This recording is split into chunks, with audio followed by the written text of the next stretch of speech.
I totally get it.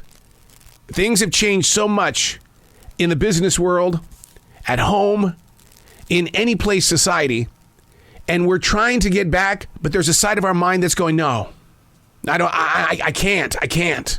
I see the numbers every day. They're shooting through the roof, this latest variant. I get it. But you can't let it silence your creativity.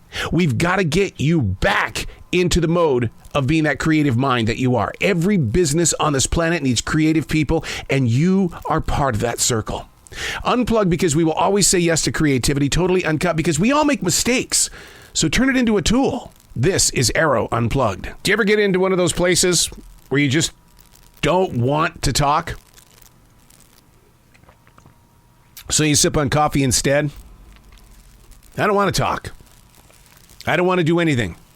It seems to be the running theme to a lot of things that are going on nowadays. Now, personally, I do want to talk. It's just what I've done my entire life.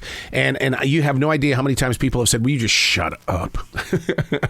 I've even told myself that. I'll write in my defrag journal, go to bed. Go to bed. Put this pen down. Go to bed. But we face these walls. We all do. Where we just don't want to talk. Or if you're with somebody, you're looking at them straight in the eyes and you're going, go away. You're not saying it, but you're thinking it, go away. We're just in a state of mind where it's not that we're introverts. I think we're just trying to heal. We're just trying to heal. Hey, it's Arroe. This is The Daily Mess, a chronological walk through an everyday world. I am a daily writer, writing in free-form style, a stream thinker, what is happening in the presence of now. I don't try to live in my past. I don't want anything to do with my past, except for, well, every now and then you have a great memory, right? Okay, I'll accept that. It's a blossom. But count how many roses have you had in your life that were absolutely stunning? But do you go back and remember every one of those roses?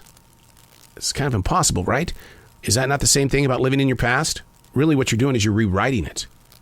This is The Daily Mess.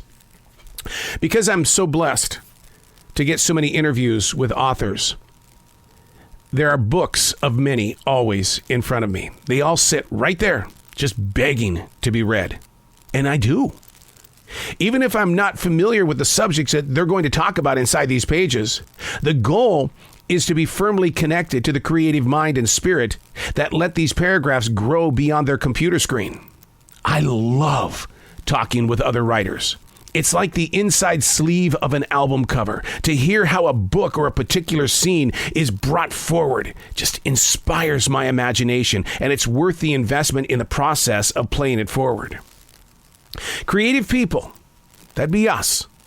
We can easily be labeled extremely unique in the way of endlessly protecting our art without there being a chance taking. Forward motion. Society doesn't stop, but creative minds tend to. Creativity is a requirement that needs to be loved and supported and not hidden away in boxes stuffed in an attic. See, the thing is that don't just listen to the song in your heart. You've got to figure out a way to let it grow beyond your steps. We're all creative. We all do something. Be it something in the yard, something at work, accounting, to a grocery store, a school teacher, even a student, creatively coming up with something that is growing beyond you. But so many times, the world doesn't stop. The creative person does. Because it's a fear of judgment or it's just a fear of other people looking at what it is that you're doing. And here's how I once handled it in a meeting. Because when I'm sitting inside a production room such as this, being here is no different than being in the bathroom with my pants down to my knees or below. And people would look at me and they go, what are you talking about? Being a creative spirit, letting this stuff go is like going to the bathroom. And when you walk in here, it's like sitting on that toilet with my pants down and you just caught me. That's what it's like to me to be a creative mind. That's why before I come into this production studio, I make sure that everybody who's around me knows that I'm coming in here, but please don't come in here with me. You can in the beginning, but not while I'm creating, because I go into this area of release that if somebody comes in, taps me on the shoulder, or something goes on, it's like getting caught with my pants around my ankles, sitting on the toilet. That's how I feel as a creative mind. What about you? Well, how do you handle it? How do you see yourself when you're letting your creativity come to life?